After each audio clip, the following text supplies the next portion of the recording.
Sa ngala ng Ama at ng Anak at ng Espiritu Santo, Amen. ang pagpapala ng ating Panginoong Jesucristo, ang pag-ibig ng Diyos Ama, at ang pakikipagkaisa ng Espiritu Santo nawa ay sumainyong lahat. At sumainyo rin. Magandang umaga po sa inyong lahat. Isang pinagpalang araw sa bawat isa sa atin. Sa ating patuloy na paghahanda para sa dakilang kapistahan ng ating Panginoong Jesucristo, ng kanyang pagsilang, hilingin natin sa Diyos ang kanyang patuloy na paggabay sa atin. Nawa ang ating puso ay mapuspos ng kanyang pagpapala, ng kanyang pagmamahal.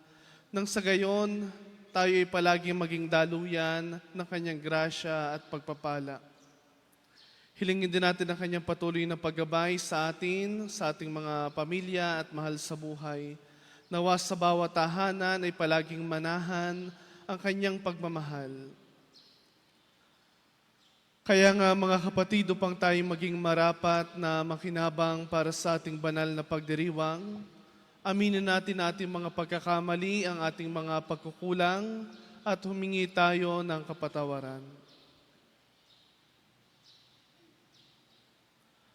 Inaamin ko sa makapangyarihang Diyos at sa inyo mga kapatid, na lubha ako nagkasala sa isip, sa salita at sa gawa, at sa aking pagkukulang.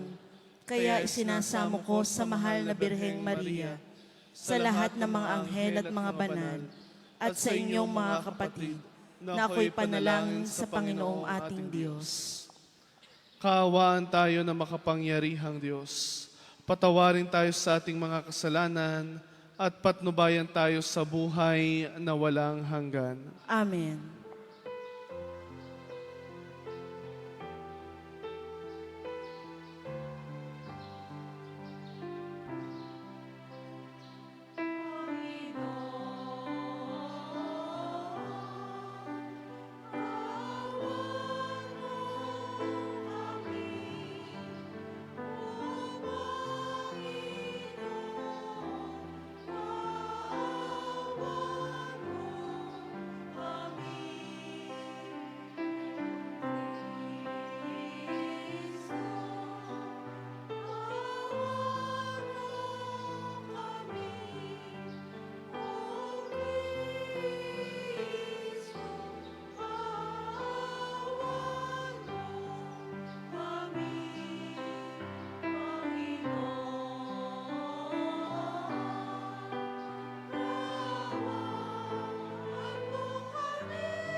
Manalangin tayo.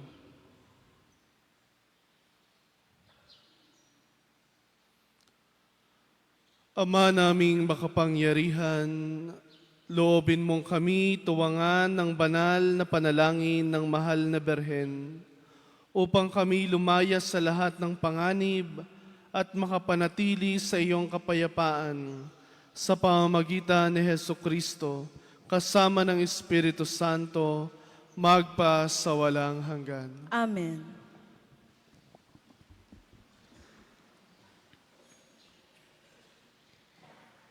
Pagbasa mula sa aklat ng mga hukom.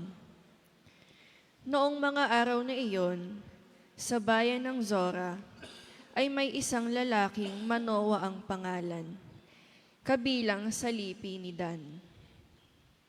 Ang asawa niya ay hindi magkaanak. Minsan, napakita sa babae ang anghel ng Panginoon at sinabi, "Hanggang ngayon wala kang anak.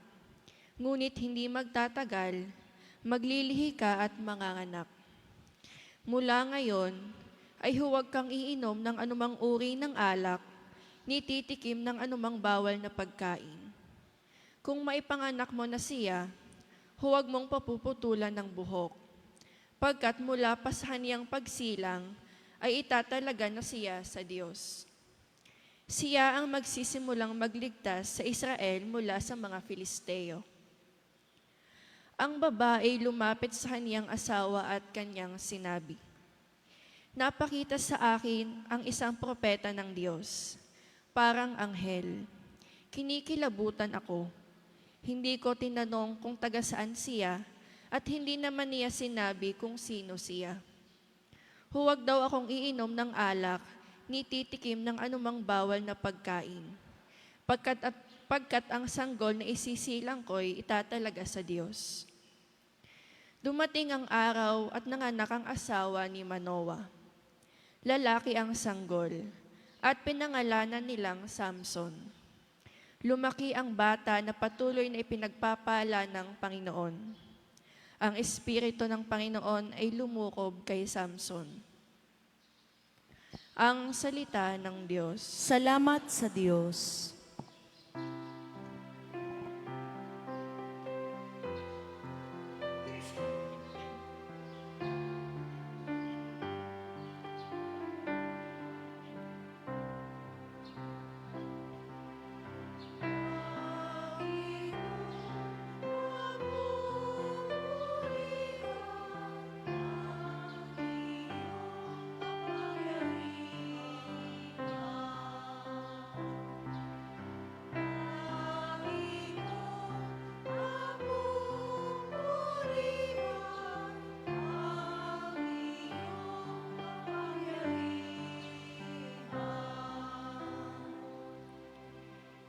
Ikaw nawa ang muog ko at ligtas na kakanlungan, matatag na kublian ko at matibay na sanggalang.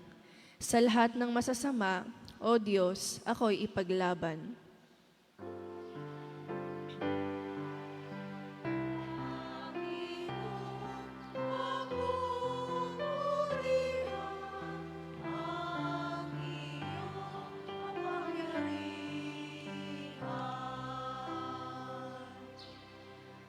Panginoon, sa iyo ko inilagak ang pag-asa.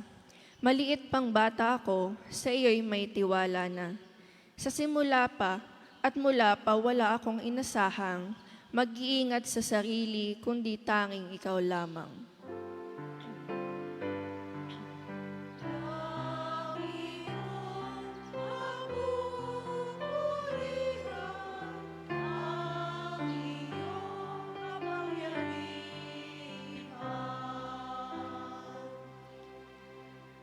Pagkat ikaw, Panginoon, ay malakas at dakila, ang taglay mong katangi ay ihahayag ko sa madla. Sa pulpa sa pagkabata, ako'y iyong tinuruan, hanggang ngayon sinasambit ang gawa mong hinangaan.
Sumainyo ang Panginoon. At sumaiyo rin.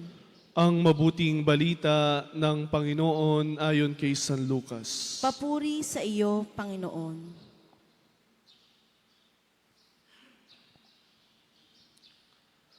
Noong si Herodes ang hari ng Judea, may isang saserdote na angalay Zacarias sa pangkat ni Abias. At mula rin sa lipi ni Aaron ang kanyang asawang si Elizabeth. Kapwa sila kalugod-lugod sa paningin ng Diyos. Namumuhay ng ayon sa mga utos at tuntuning mula sa Panginoon. Wala silang anak sapagkat baog si Elizabeth at sila'y matanda na. Ang pangkat ni Zacarias ang nanunungkulan noon at siya'y naglilingkod sa harapan ng Diyos bilang saserdote. Nang sila'y magsapalaran ayon sa kaugalian ng mga saserdote, siya ang nahirang na maghandog ng kamanyang. Kaya't pumasok siya sa templo ng Panginoon sa oras ng pagsusunog ng kamanyang. Samantalang nagkakatipon-tipon sa labas ang mga tao at nananalangin, walang ano-ano'y nagpakita sa kanya ang isang anghel ng Panginoon. Nakatayo sa gawing kanan ng dambanang sunugan ng kamanyang. Nagulat si Zacarias at sinidlan ng matinding takot nang makita ang anghel. Ngunit sinabi nito sa kanya, "Huwag kang matakot, Zacarias. Dininig ng Diyos ang panalangin mo. Kayo ni Elizabeth ay magkakaanak ng isang lalaki at Juan ang ipapangalan mo sa kanya. Ikaw ay matutuwa at magiging maligaya, at marami ang magagalak sa kanyang pagsilang sapagkat siya'y magiging dakila sa paningin ng Panginoon. Hindi siya iinom ng alak o anumang inuming nakakalasing. Sa sinapupunan pa lamang ng kanyang ina, mapupuspos na siya ng Espiritu Santo.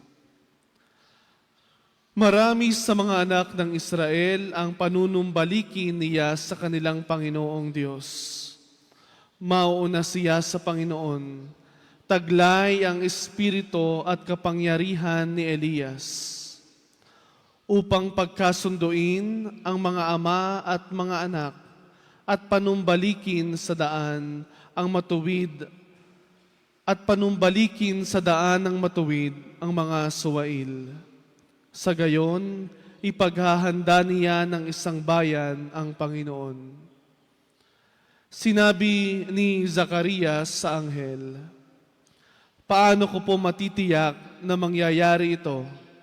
Sapagkat ako'y napakatanda na, gayon din ang aking asawa." Sumagot ang anghel, "Ako si Gabriel na naglilingkod sa harapan ng Diyos. Sinugo ako upang ihatid sa iyo ang mabuting balitang sinabi ko na sa iyo. At ngayon, mabibingi ka't hindi makapagsasalita hanggang sa araw na maganap ang mga bagay na ito, sapagkat hindi ka naniwala sa mga sinabi ko na matutupad pagdating ng takdang panahon." Samantala, naghihintay naman kay Zacarias sa mga tao. Nagtaka sila kung bakit nagtagal siya ng gayon na lamang sa loob ng templo. Paglabas niya ay hindi siya makapagsalita. Mga senyas na lamang ang ginagamit niya.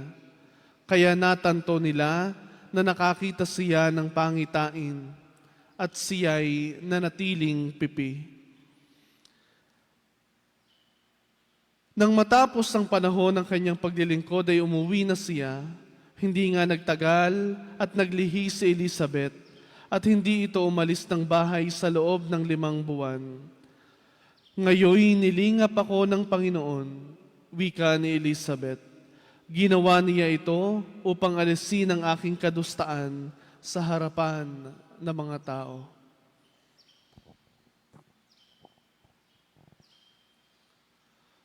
Mga kapatid, ang mabuting balita ng Panginoon. Pinupuri ka namin, Panginoong Hesukristo.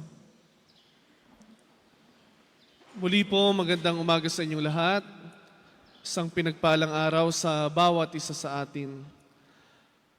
Tayo po ay nasa ika-4 na araw na ng ating Misa Aguinaldo. At sa ating patuloy na paghahanda para sa dakilang kapistahan ng pagsilang ng Panginoon, tayo ay patuloy pa rin inaanyayahan na ihanda ang ating sarili, ihanda ang ating puso at isipan para sa pagtanggap ng dakilang misteryong ito ng ating pananampalataya, ang pagkakatawang tao ng anak ng Diyos. Sa ikatlong linggo ng Adbyento, ito po ay sinisindahan natin ang kulay rosas na kandila, this pink candle, as a sign of our joy. Ang linggong ito ay nakasandig patungkol sa kagalakan at sa tunay na kaligayahan na dapat nating nadarama dahil nararapit na ang pagsilang ng Panginoon. At itinuturo sa atin, lalo tigit sa ebanghelyo natin sa umagang ito, ang daan patungo sa tunay na kagalakan, sa tunay na kaligayahan, and how we can celebrate this meaningful Christmas. Paano ba natin maipagdiriwang ang Pasko na tunay na punong-puno ng ligaya at makabuluhan para sa bawat isa sa atin. At sinasabi sa atin na mayroong ABC to this meaningful Christmas. The ABC para ating makamit ang tunay na kaligayahan ngayong darating na Kapaskuhan. A, admit your faults. Ito ay palagi nagsisimula sa panawagan ng Panginoon na magbalik loob sa Kanya. Ang aminin ang ating mga pagkakasala. Sapagkat ito yung unang ginawa ng Diyos. Sa pagpapadala ng Kanyang anak sa atin, sa pagsilang, sa pagkakatawang tao ng anak ng Diyos, niyakap niya ang buong sangkatauhan. Kasama ang bawat nating kahinaan, ang bawat nating pagkukulang. Kaya nga ang paglapit sa Panginoon ay palaging nagsisimula sa pagtanggap din ng ating mga pagkakamali, sa pagtanggap ng ating mga kahinaan, sa pagtanggap ng ating mga kasalanan at mga pagkukulang. Admit your faults. Kaya minsan tayo namumuhay sa lungkot, namumuhay sa hindi pagkakaunawaan, sapagkat una tigit sa lahat, hindi tayo marunong tumanggap ng ating mga pagkakamali. Hindi tayo marunong humingi ng tawad. At napakahalaga po nitong bagay. Kapag tayo ay palaging nagiging palalo at mapagmataas, hindi kailanman tayo magiging maligaya. Palagi tayong may kagalit at may kaaway, may kasamaan ng loob. Subalit kung magsisimula sa ating puso yung kapakumbabaan, ang pagtanggap na hindi naman tayo perpekto, ang pagtanggap na bawat isa sa atin ay may pagkukulang din at may pagkakamali.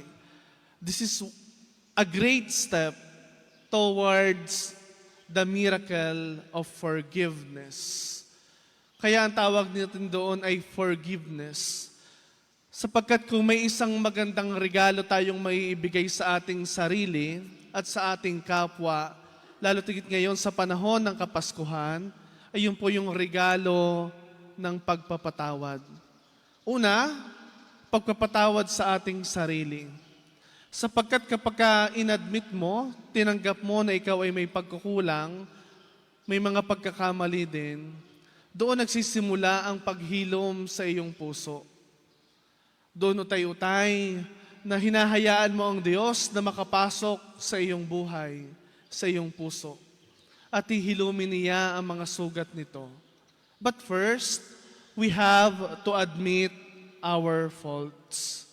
Kinakailangan nating tanggapin ang ating mga pagkukulang ang ating mga kahinaan, ang ating mga pagkakasala.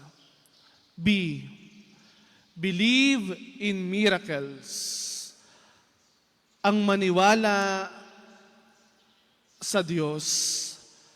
Sabi nga dito sa ating ebanghelyo, walang imposible sa Diyos. Sa Diyos, kapag tayo ay nanalig sa Kanya, palaging may paraan. Palagi siyang nagbibigay ng patuloy na pag-asa sa bawat isa sa atin.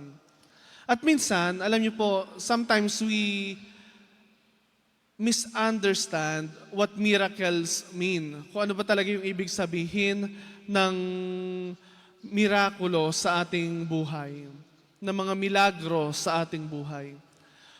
We always define miracles as yung gift of healing, kapag mayroong natutupad, marahil yung ating kahilingan, kapag may gumagaling sa pagkakaroon ng karamdaman, kapag tayo'y humiling sa Diyos at Kanyang ibinigay, we consider this as God's miracles. Subalit sa aking buhay, napagtanto ko ang tunay na kahulugan at isa pang kahulugan ng milagro at miracles sa ating buhay. Last 2021, yung time pa rin ng pandemic, nagkasakit po ang aking inay, kaya ako'y napilitang umuwi dito sa Pilipinas para alagaan siya. Every day, I would celebrate a Mass sa kanyang piling, sa tabi ng kanyang higaan. And I would always pray to God incessantly. Palagi kong dinadasal, Panginoon, nawa po ay pagalingin niyo ang inay. Every day I will do that sa banal na misa. At the end, last July 2022, ay pumanaw po ang inay.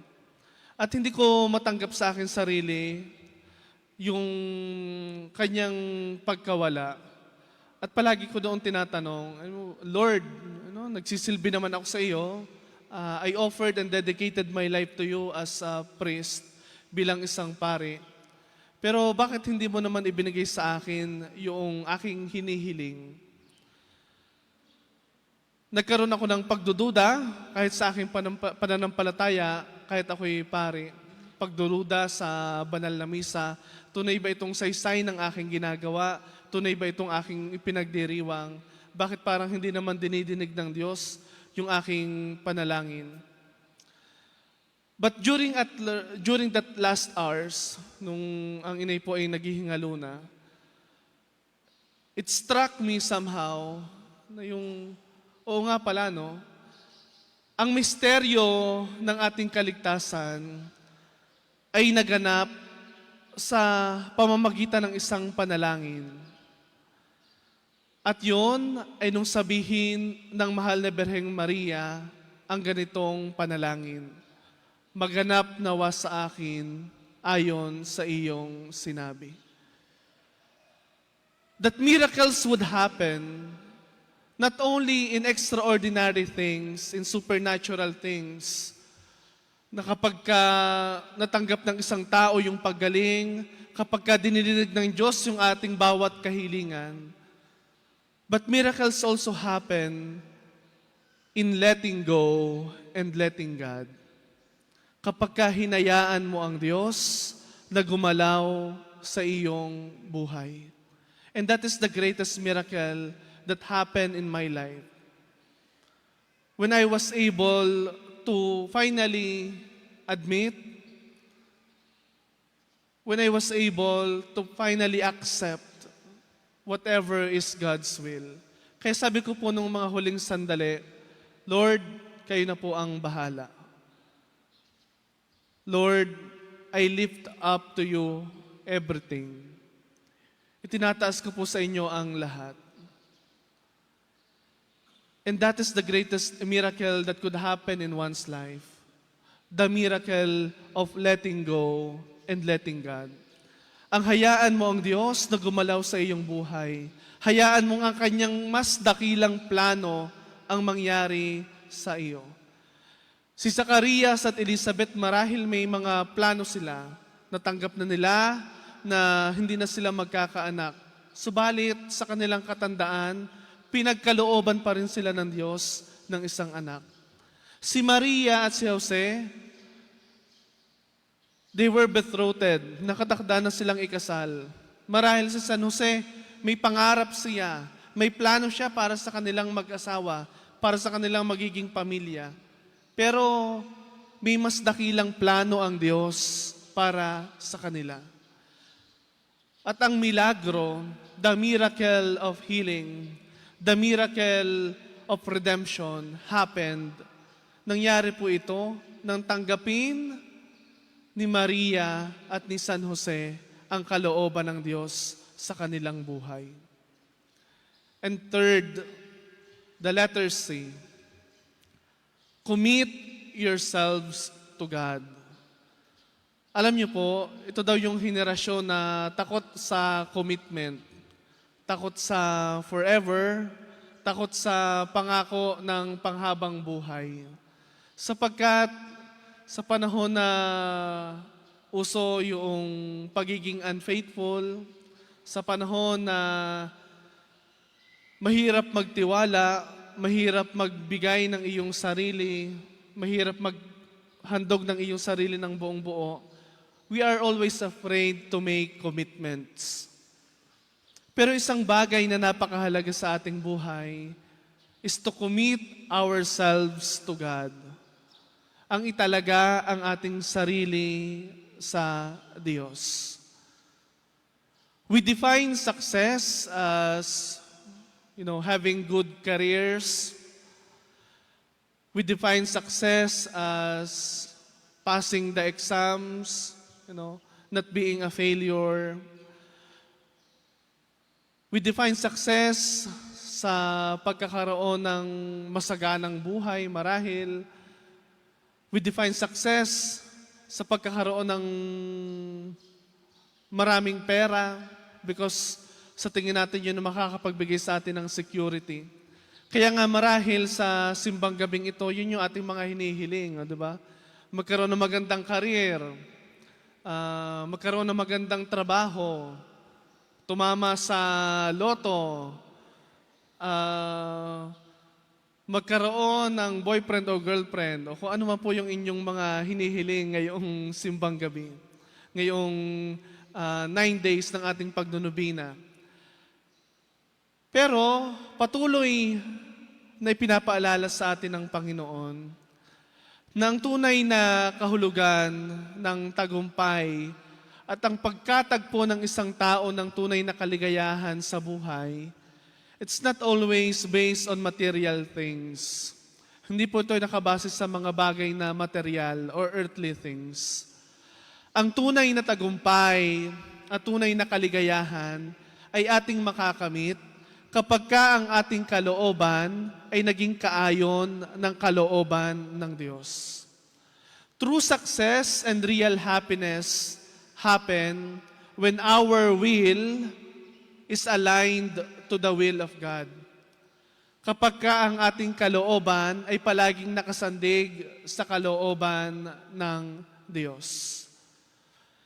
Natagpuan ko yung tunay na kaligayahan at the moment of my consecration, dito po sa mismong simbahang ito.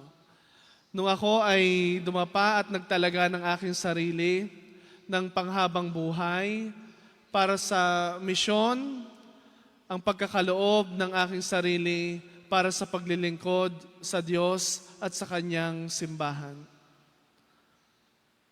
We have many dreams in life. Marahil madami tayong mga plano sa ating buhay, madami tayong mga pangarap.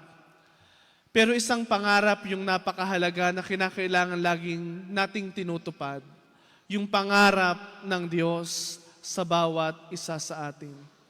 Kaya napakahalaga na palagi nating tanungin, ano kaya yung pangarap ng Diyos para sa atin? Ano kaya yung plano niya para sa akin?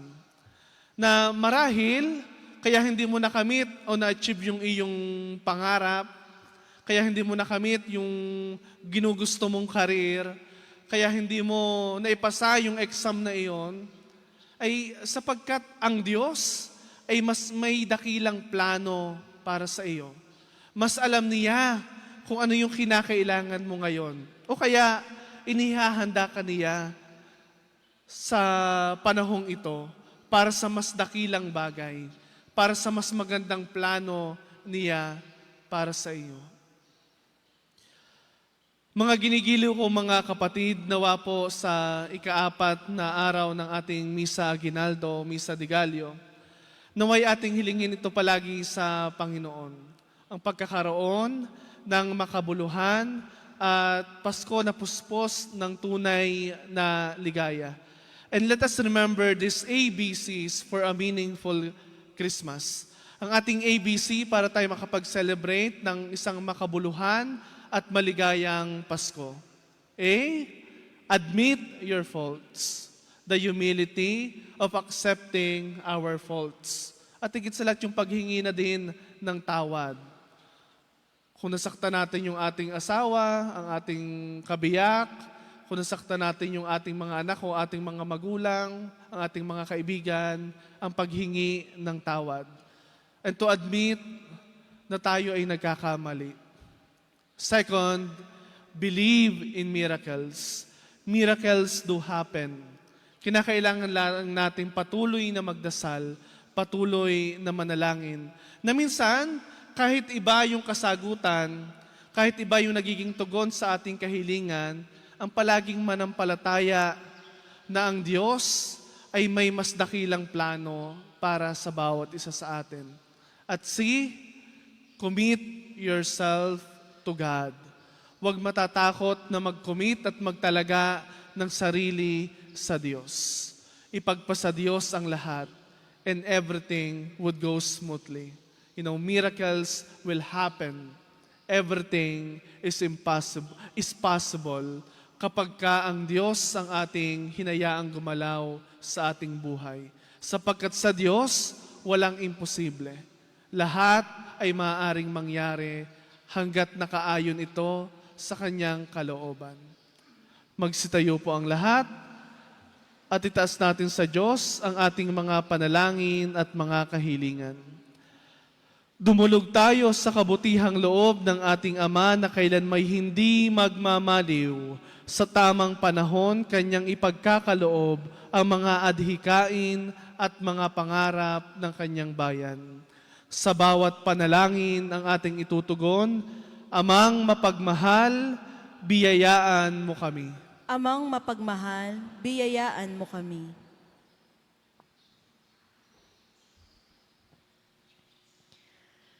Patuloy nawang maging matatag ang mga namumuno sa simbahan na manindigan sa katotohanan at pagtatanggol ng karapatang pantao. Manalangin tayo. Amang mapagmahal, biyayaan mo kami. Magsumikap nawa ang mga namamahala sa bawat pamayanan tungo sa iuunlad at ikabubuti ng bawat pamilya. Manalangin tayo.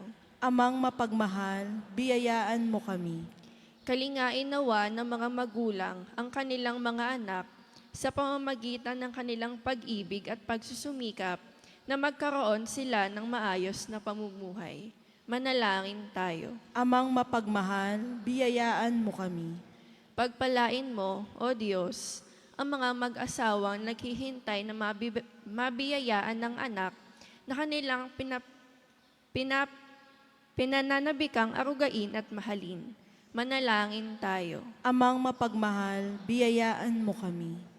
Patuloyin mo, O Diyos, sa buhay na walang hanggan ang mga kapatid naming yumao na. Manalangin tayo. Amang mapagmahal, biyayaan mo kami.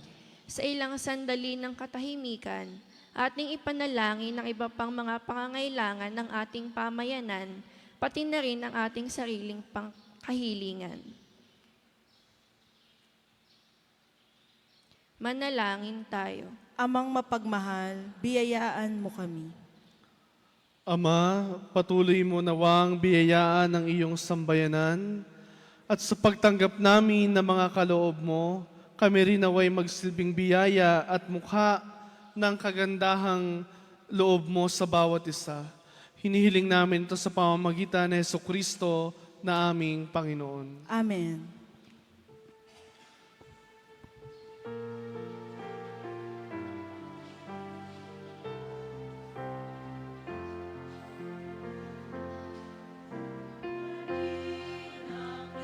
Ang mag-aalay po ngayon ay pangungunahan ni Miss Jennifer Clemino and family.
Magsitayo pong lahat. Manalangin kayo mga kapatid upang ating paghahain ay kalugdan ng Diyos sa mga makapangyarihan. Tanggapin nawa ng Panginoon itong paghahain sa iyong mga kamay, sa kapurihan niya at karangalan, sa ating kapakinabangan at sa buong sambayan niyang banal. Ama naming lumikha, tunghayan mo ang mga nakahain sa dambana.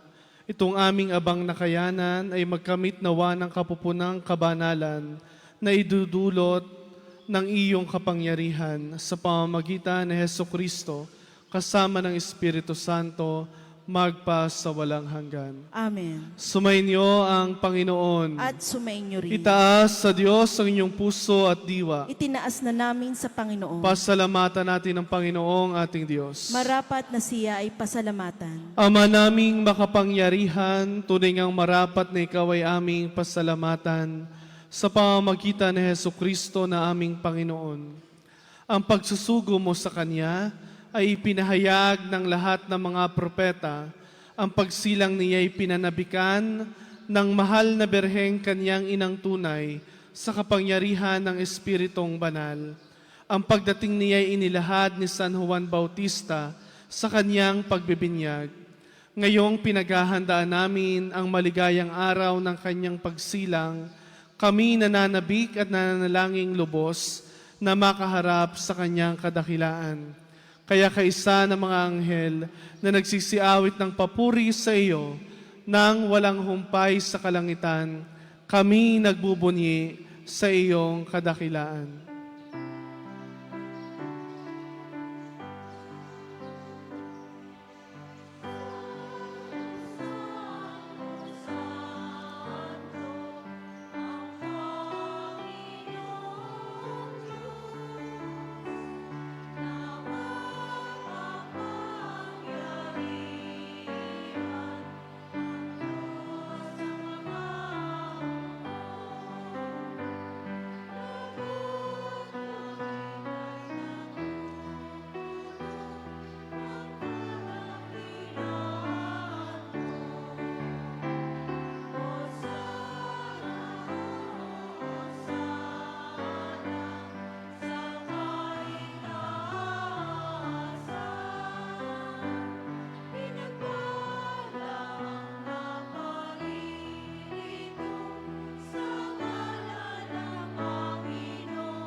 Ama naming banal, ikaw nga po ang bukal ng tanang kabanalan. Kaya't sa pamamagitan ng iyong Espiritu, gawin mong banal ang mga kaloob na ito upang para sa amin maging katawan at dugo ng aming Panginoong Hesukristo. Bago niya pinagtiis ang kusang loob na maging handog, hinawakan niya ang tinapay, pinasalamatan kaniya, pinaghati-hati niya iyon, iniabot sa kanyang mga alagad at sinabi, "Tanggapin ninyong lahat ito at kainin. Ito ang aking katawan na ihahandog para sa inyo."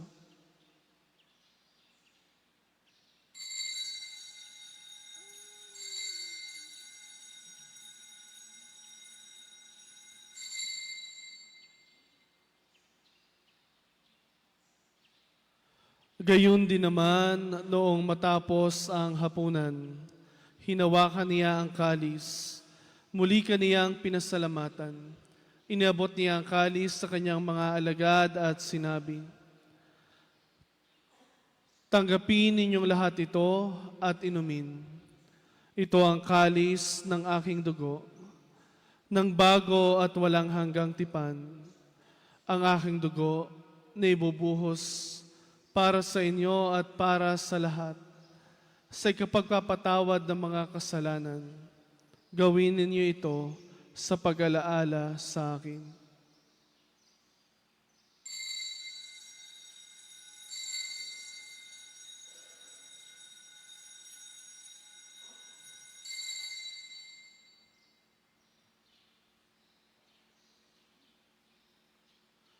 Ipagbunyi natin ang misteryo ng pananampalataya.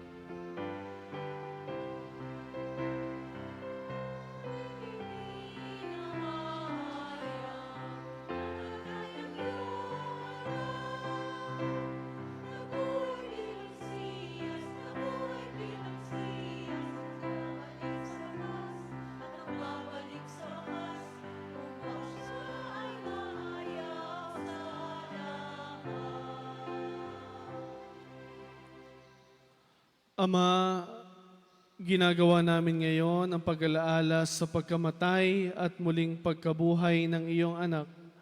Kaya tinaalay namin sa iyo ang tinapay na nagbibigay buhay at ang kalis na nagkakaloob ng kaligtasan. Kami nagkapasalamat dahil kami iyong minarapat at tumayo sa harap mo para maglingkod sa iyo. Isinasamo namin kami magsasalo-salo sa katawan ng dugo ni Kristo ay mabuklod sa pagkakaisa sa pamamagitan ng Espiritu Santo. Ama, lingapin mo po ang iyong simbahang laganap sa buong daigdig. Puspusin mo kami sa pag-ibig kay San Francisco na aming Santo Papa at ni Gilbert na aming Arsobispo at ng Tanang Kaparian. Alalahan mo rin ang mga kapatid naming nahimlay na may pag-asang sila'y muling mabubuhay. Gayon din ang lahat ng mga pumanaw. Kaawaan mo sila at patuloyin sa iyong kaliwanagan. Kaawaan mo at pagindapatin kaming lahat na makasalo sa iyong buhay na walang wakas. Kaysa na mahal na Birheng Maria na ina ng Diyos, ni San Jose na kanyang kabiyak, kaysa ng mga apostol, ni San Jose Marelo at ng lahat ng mga banal na namuhay dito sa daigdig ng kalugod-lugod sa iyo, may pagdiwang nawa namin ang pagpupuri sa kararangal mo sa pamamagitan ng iyong anak na aming Panginoong Hesukristo.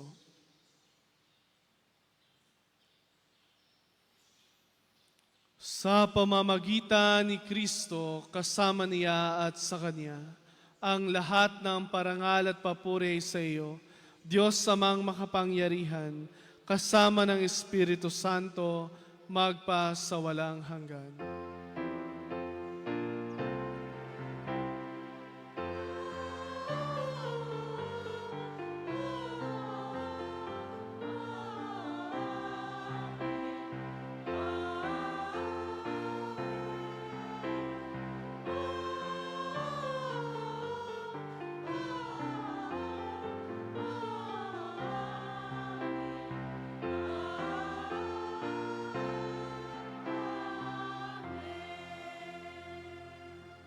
Sa tagubilin na manakagagaling na utos at turo ni Jesus na Panginoon natin at Diyos, ipahayag natin ang lakas loob.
Hinihiling namin kay Medya sa lahat ng masama, pagkalooban ng kapayapaan araw-araw, iligtas sa kasalanan at ilayo sa lahat ng kapahamakan, samantalang aming pinananabikan ang dakilang araw ng pagkapahayag ng tagapagligtas naming si Heso Kristo.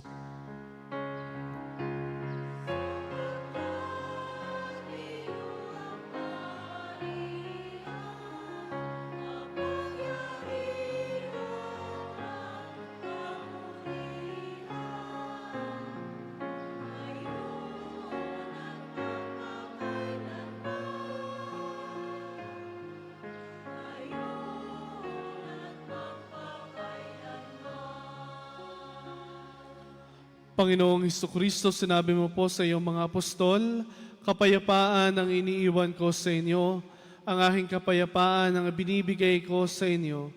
Tunghayan mo ang aming pananampalataya at huwag ang aming mga pagkakasala.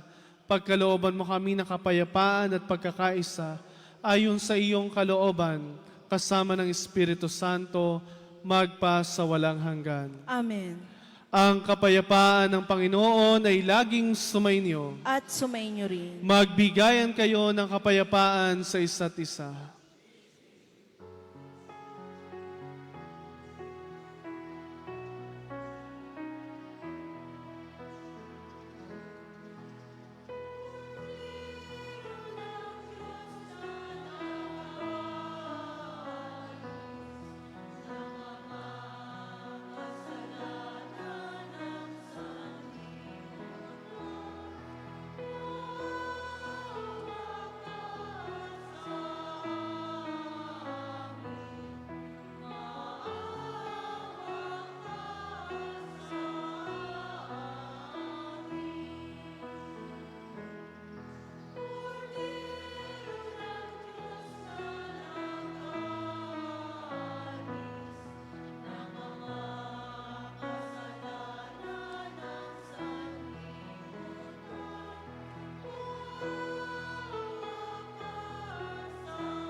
Mga kapatid, ito ang kordero ng Diyos. Ito nag-aalis ng mga kasalanan ng sanlibutan. Mapapalad tayong mga inaaniyahan sa kanyang banal na piging. Panginoon, hindi ako karapat-dapat na magpatuloy sa iyo, ngunit sa isang salita mo lamang ay gagaling na ako.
Manalangin tayo.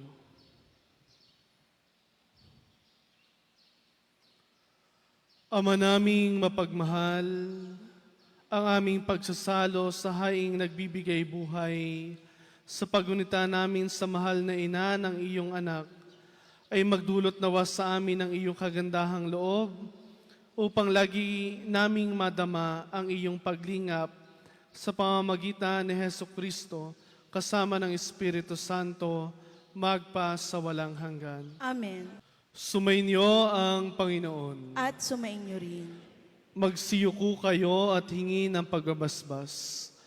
Ama naming mapagpala, ipagkaloob mong makilala ng iyong bayan ang ipinahayag na sinasampalatayanan at mahalin ang tinanggap sa pagdiriwang na banal na pakikinabang sa pamamagitan ni Hesu Kristo kasama ng Espiritu Santo magpa sa walang hanggan. Amen. At pagpalain kayo ng makapangyarihang Diyos, Ama at Anak at ng Espiritu Santo. Amen. Ang misa ay naialay na. Humayo kayong taglay ang pag-ibig at pagpapala ng Diyos. Salamat sa Diyos.